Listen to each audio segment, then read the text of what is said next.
হজরত মুসা আলাইহি ওয়াসাল্লাম একদিন আল্লাহর সাথে কথা বলার জন্য তুর পাহাড়ের দিকে রওনা হলেন।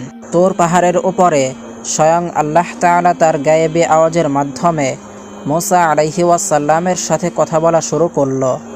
মুসা আলাইহি ওয়াসাল্লাম বললেন, হে আল্লাহ, আমি জানতে চাই জান্নাতে আমার সাথী কে হবে এবং জান্নাতে আমার সাথে থাকবে কে। তখন আল্লাহ তাআলা বললেন, হে মুসা, এই বনি ইসরাইলের মধ্যে একজন কসাই বসবাস করে, যে তোমার সাথে জান্নাতে যাবে এবং ওই কসাই তোমার সঙ্গেই থাকবে। তখন মুসা আলাইহি ওয়াসাল্লাম বললেন, হে আল্লাহ, আমাকে আপনি একজন নবী বানিয়েছেন, আমার সঙ্গে নবী রসুল আল্লাহওয়ালা বুজুর্গ দরবেশ জান্নাতের মধ্যে আমার সঙ্গী হবার কথা, কিন্তু কসাই কেন? হে মাবুদ, দয়া করে আপনি আমাকে সেই কসাইয়ের ঠিকানা বলুন, আমি যাতে দেখে আসতে পারি যে সে কি এমন আমল করে যে আমলের কারণে সে আমার সাথে জান্নাতে প্রবেশ করবে এবং আমার সঙ্গে জান্নাতের সঙ্গী হবে।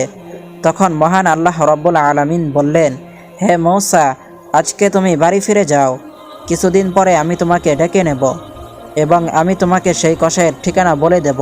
তখন মুসা আলাইহি ওয়াসাল্লাম মহান আল্লাহ রব্বুল আলামিনের এই কথা শোনার পরে বাড়ি ফিরে আসলেন। এভাবে বেশ কিছুদিন অতিবাহিত হয়ে গেল।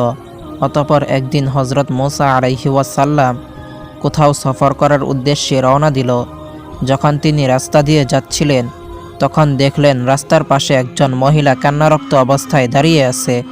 মহিলাটি হজরত মুসা আলাইহি ওয়াসাল্লামকে দেখা মাত্রই তার কাছে আসলো এবং বলল, হে আল্লাহর নবী মুসা, আপনি কি এখন আল্লাহর সাথে কথা বলার জন্য তুর পাহাড়ে যাচ্ছেন?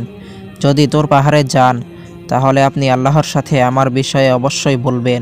মহান আল্লাহ তাআলা কেন আমাকে কোনো সন্ততি দান করেননি? আমার বিবাহের কয়েক বছর হয়ে গেল, তবুও এখন পর্যন্ত আমি কোনো সন্তানের মা হতে পারিনি। আল্লাহ তাআলা কি আমাকে কখনো মা হওয়ার সৌভাগ্য দিবেন না? আমার কোন ভুলের কারণে আল্লাহ তাআলা আমার কোনো সন্ততি দান করেন না? মুসা আলাইহি ওয়াসাল্লাম বললেন, ঠিক আছে, অবশ্যই আমি জিজ্ঞেস করব। অতপর মহিলাটি সেখান থেকে চলে গেল এবং মুসা আলাইহি ওয়াসাল্লাম সেই মহিলাটির প্রশ্ন শুনে একটু অবাক হলেন। তাই তিনি আর অন্য কোথাও সফর করলেন না। অতপর তিনি আল্লাহর সাথে কথা বলার উদ্দেশ্যে তুর পাহাড়ের দিকে রওনা করলেন। তুর পাহাড়ের উপরে গিয়ে হজরত মুসা আলাইহি ওয়াসাল্লাম আল্লাহ তাআলার কাছে প্রশ্ন করল, হে আল্লাহ, আমি আসার পথে একজন মহিলাকে কান্নারত অবস্থায় দেখলাম। তিনি আপনাকে প্রশ্ন করল, তার বিবাহের অনেক বছর হয়ে গেল, তবুও কেন তার কোনো সন্ততি হয়নি? তখন আল্লাহ রব্বুল আলামিন এক গায়েবী আওয়াজের মাধ্যমে বললেন, হে মুসা, তুমি তাকে বলে দিও সে মহিলার ভাগ্যে কোনো সন্ততি দান করা হয়নি, তাই মহিলাটি বিয়ের এত বছর পরেও মা হতে পারেনি। সন্ততি আল্লাহর পক্ষ থেকেই হয়, আল্লাহ যাকে দান করে সেই পেয়ে থাকে। অতপর হজরত মুসা আলাইহি ওয়াসাল্লাম এই প্রশ্নের উত্তর শুনে বাড়ির দিকে রওনা হলো।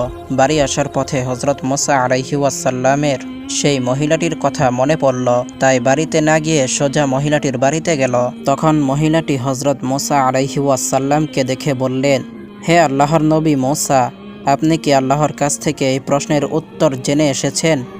তখন মুসা আলাইহি ওয়াসাল্লাম বললেন, হ্যাঁ, মহান আল্লাহ তাআলা বলেছেন তোমার ভাগ্যে কোনো সন্তান দান করা হয়নি, তাই তুমি কখনো মা হতে পারবে না।